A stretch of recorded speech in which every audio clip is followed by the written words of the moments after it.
Well, we didn't have to wait that long. The Detroit Lions dropped their roster moves exactly at 4 o'clock. Usually we have to wait, but we did not have to wait today.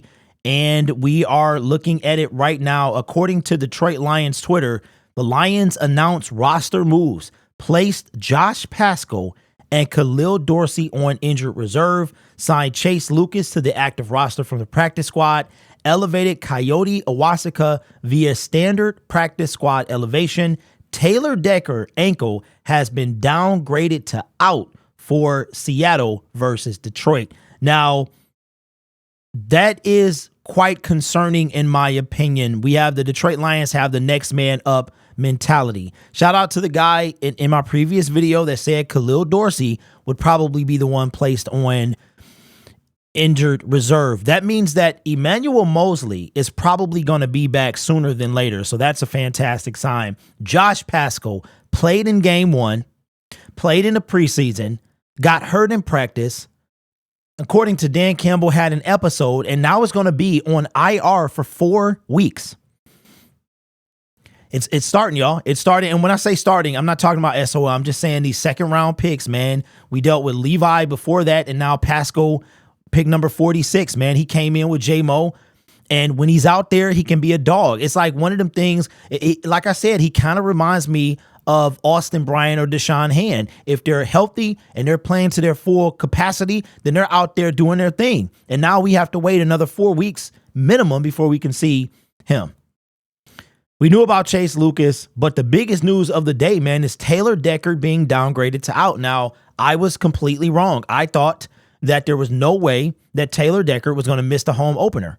They didn't say, I didn't know it was an ankle. I thought it was some type like in the actual foot, but he has been downgraded to out. So my guess is Coyote Iwasaka, who's an offensive lineman, is going to get some playing time tomorrow. Does that mean that Matt Nelson is going to be on the line? Matt Nelson is terrible.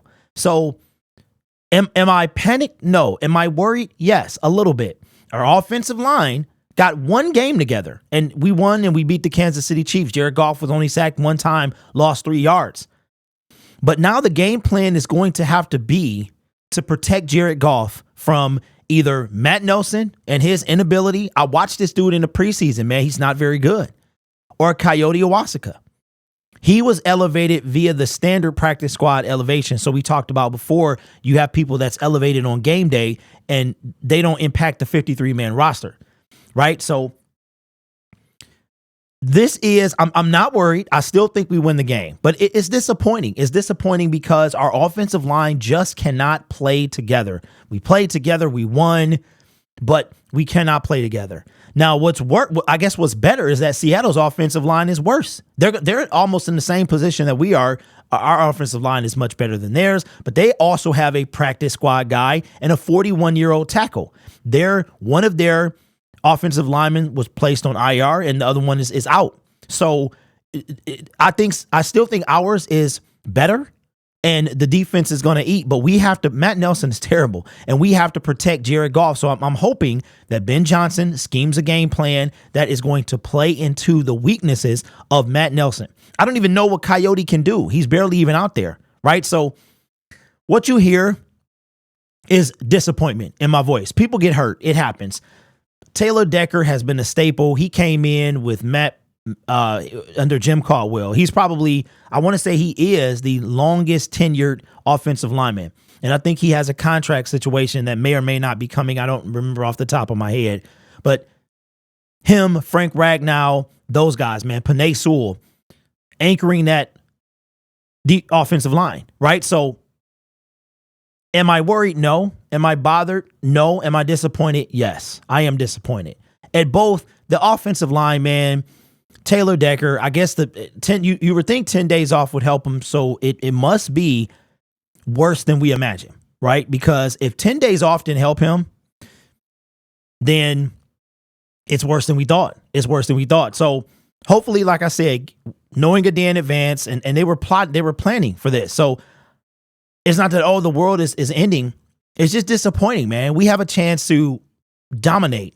One of the ways we're going to dominate is to keep pressure off of Jared Goff. And I'm not sure. I know Matt Nelson cannot do that. He cannot do that.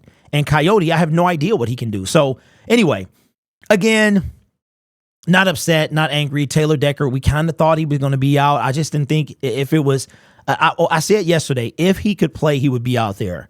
Obviously, he cannot. He's going to be getting pushed back by defensive linemen. The ankle must be too tender. He cannot, brace and actually protect Jared Goff. So it's better to have somebody who has a better chance than Taylor Decker. But that chance is not very good because, again, Matt Nelson is not the greatest. This dude is terrible, man. Hopefully, we don't get a bunch of holding calls. Hopefully, Jared Goff doesn't get creamed in the backfield. This is disappointment. We're right there. We have the opportunity to dominate tomorrow. And one of the reasons we're going to be able to do that is offensive line. So anyway, this is just a fan coming out in me. I'm not calling for SOL. I'm not saying we're going to lose. The world is not falling down. You just hear disappointment from me. So let me know in the comments below, what is your biggest concern about the roster moves? What are you most concerned of? Is it the offensive line? Is it Josh Paschal? Let me know your thoughts in the comments below. You guys are awesome. Take care of yourself and each other. And as always, go Lions.